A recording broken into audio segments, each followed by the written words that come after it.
Nous sommes ici sur le toit de la Cité Radieuse à Marseille. La demande, c'était de réunir les lauréats design et art contemporain du programme Audi Talents Award. Et on a choisi de le placer sous un signe de la proximité et de la domesticité. On a choisi le thème résidence secondaire pour différentes raisons. C'est une manière déjà de créer un dialogue entre artistes contemporains et designers. La résidence secondaire, c'est-à-dire l'espace un peu de villégiature, l'endroit où on ne s'attend pas à retrouver forcément les habitudes du quotidien, un endroit où peut-être il y a un peu plus de poésie.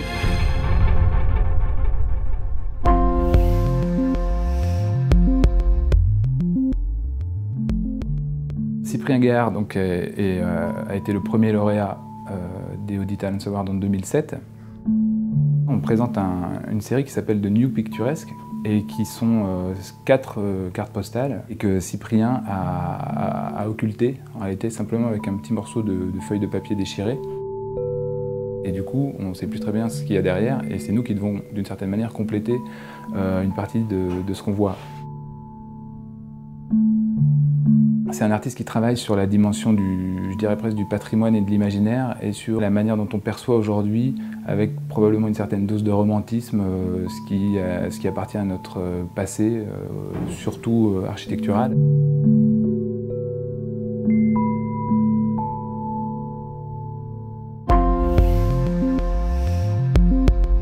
Sébastien Cordelani et Franck Fontana ont été colauréats en fait en 2007. Donc au sein de l'exposition, on a décidé de montrer à la fois une pièce commune. En l'occurrence, il s'agit d'une pièce qui s'appelle Villaka. Cette table est issue d'une série de mobilier que nous avons réalisé à la Villa Kujoyama à Kyoto, au Japon. Le principe étant de produire une série de meubles avec un simple tasseau de 24 par 24 mm. Sur ce plateau reformé, Franck Fontana présente une série d'objets électroniques. Des claviers, des supports de iPhone, iPad, mais qui sont réalisés dans des matériaux nobles, naturels, le cuir, le bois. Et une chaise pour Sébastien qui s'appelle Strat. En fait, ce qui est simple, c'est le fait que c'est une seule pièce de cuir qui est travaillée à plat. Et qu'au lieu de la mouler, on fait un travail d'origami, en fait, comme si c'était une feuille de papier. En revanche, ce qui est très complexe, c'est la forme qu'il a fallu tracer, c'est-à-dire le travail de patron.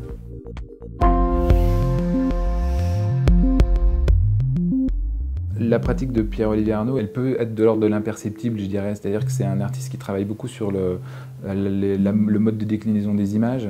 C'est une œuvre qui occupe l'ensemble du sol et qui a un ensemble de papier comme ça, comme déposé ou qui jonche la totalité. Et on marche littéralement sur l'œuvre et l'œuvre, à la fin de l'exposition, au bout des 2 mois d'expo, forcément aura subi les traces, le passage du temps, des chaussures des spectateurs. Moi, je trouve ça intéressant de faire comme ça cette pièce-ci dans ce lieu, dans la manière dont ça commence à ressembler aussi à un sol ou une déco années 50 et que ça retrouve un peu le bâtiment comme ça ou cette période-là. Elle a un rôle fondamental pour notre projet, pour cette exposition, puisque c'est cette pièce, le sol finalement, qui connecte l'ensemble des pièces art contemporain et design.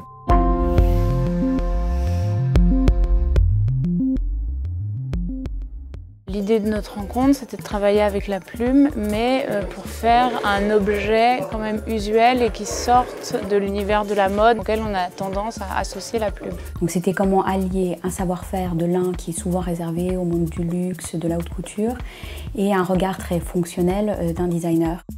C'est un ensemble, un pêle-mêle, comme un cabinet de curiosité. C'est aussi tout ce travail de comment on part de cette matière et comment en la travaillant, en la transformant avec le travail propre du plumassier, on arrive petit à petit à en faire autre chose jusque sur les chaussures où quasiment on n'a pas l'impression que c'est de la plume. On amène des matières nobles sur un objet du quotidien, d'où cet écho à la résidence secondaire ou un objet du quotidien. Dans une résidence secondaire, il peut être plus réfléchi, au contraire totalement réinventé, décalé.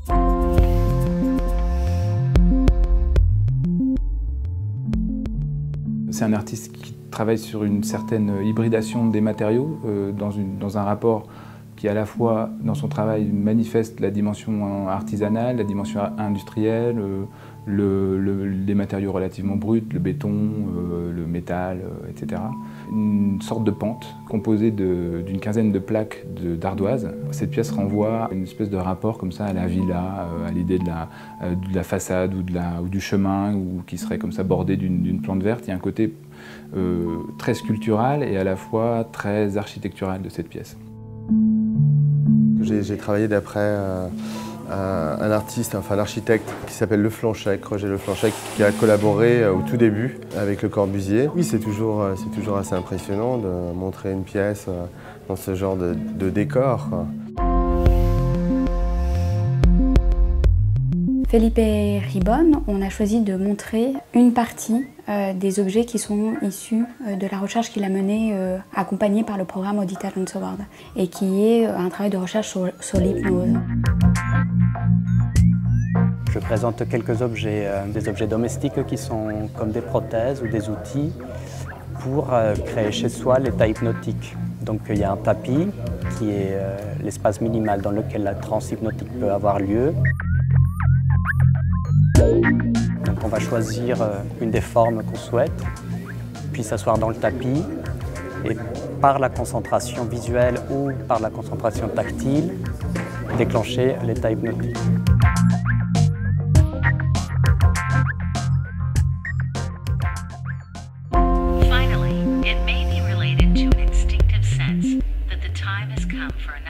Il y a 39 livres qui ont ça de particulier, c'est qu'ils ont tous quasiment le même titre. J'ai remarqué qu'il y avait beaucoup d'auteurs qui nommaient leurs livres Unfinished Business. C'est un terme qui est difficile à traduire en français. Il n'y a pas vraiment d'équivalent. C'est une expression un petit peu, une espèce de cliché, de phrase qu'on utilise pour dire qu'il reste des choses à faire, que les dossiers ne sont pas terminés. Ce qui m'amuse, c'est que c'est un titre qu'on retrouve aussi bien dans des bouquins de sciences politiques sur l'apartheid ou sur la guerre en Afghanistan, ou alors c'est des romans à l'eau de rose. Et donc la voix là-haut, c'est une speakerine radio qui lit les derniers paragraphes de chacun de ses livres. Donc c'est sur la singularité et sur l'homogénéité de quelque chose. C'est à la fois la même chose et c'est pas la même chose.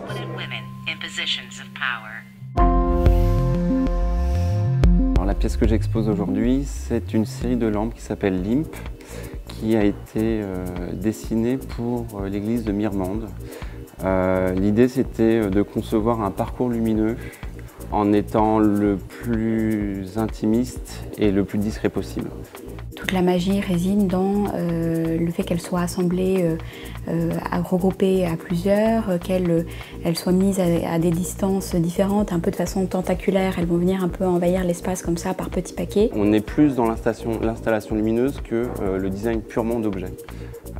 Alors effectivement, les deux univers sont en cohabitation, s'entrechoquent. Je trouve que souvent que le design et l'art contemporain s'embrassent, parfois se détestent, parfois se regardent, mais il y a un lien très fort en fait à faire entre une démarche qui est purement conceptuelle, puis après une démarche qui serait purement fonctionnelle ou esthétique.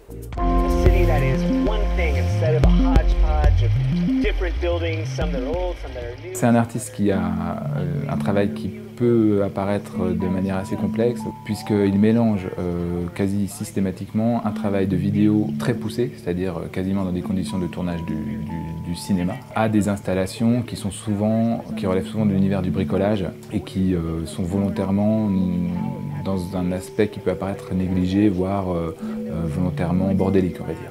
C'est une vidéo qui a été tournée à Vancouver et Neil avait interviewé un certain nombre de gens sur la projection qu'ils faisaient de leur ville idéale, ou en tout cas de l'idéal qu'ils faisaient de leur environnement urbain.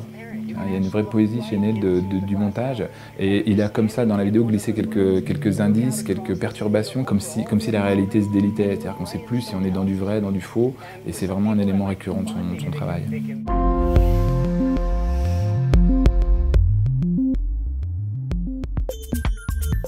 C'est un mobilier que j'avais initialement conçu pour l'Institut français à Ankara et que j'ai redéveloppé récemment avec Matière Grise, donc qui est une entreprise vraiment spécialisée dans le métal. Et on a fait un énorme travail sur la simplification du procédé pour arriver à faire un objet ergonomique, intelligent, résistant, durable dans le temps. On est dans une forme de légèreté visuelle avec cette couleur comme ça qui change avec les facettes. et en même temps dans quelque chose de très résistant et de très industriel. La même chose en noir semblerait extrêmement radical. En fait, c'est un objet qu'on s'approprie et qu'on met dans la couleur qu'on veut. Et la même chose en rose, en fait, donne l'impression d'une robe plissée.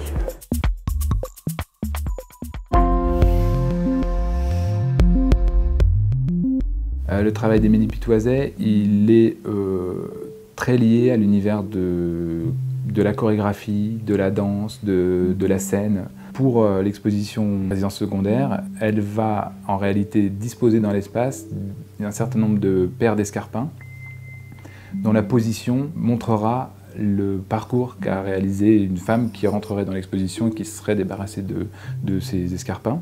Là, on peut imaginer en fait des corps qui puissent être à l'intérieur de ces chaussures. Et ce qui m'intéressait dans le geste de les peindre à l'intérieur, c'est justement le côté fétiche, d'avoir ce rapport même à tenir la chaussure et de pouvoir se glisser l'œil à l'intérieur. En réalité, en faisant cette simple petite performance, elle pose des choses qui sont essentielles dans son travail, c'est-à-dire la performance, mais qui n'est pas présentée en tant que performance. Il y a eu une action, mais ce qu'on voit est simplement une trace d'une action qui n'est pas destinée à être vue.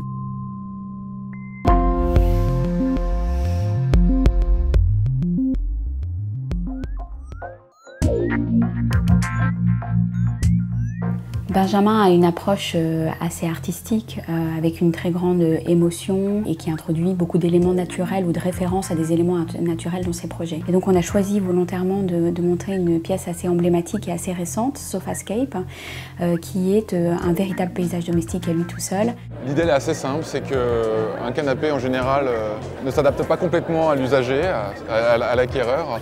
Et ce que je voulais, c'est que par un jeu de coussins, par un jeu de glissement, la structure molle de ce canapé soit complètement mobile. En fait, chaque coussin est mobile et on peut ainsi composer une sorte de paysage confortable.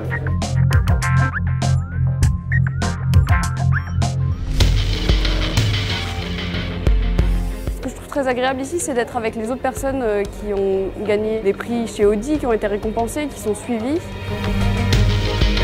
Je peux vous dire franchement qu'il y a 7 ans, quand on a lancé le programme, aucun d'entre nous chez Audi France n'aurait pu imaginer qu'on soit un jour sur la terrasse de la Cité Radieuse, ce bâtiment mythique de Le Corbusier, pour une exposition de nos artistes qui ont été primés ces 7 dernières années autour du programme.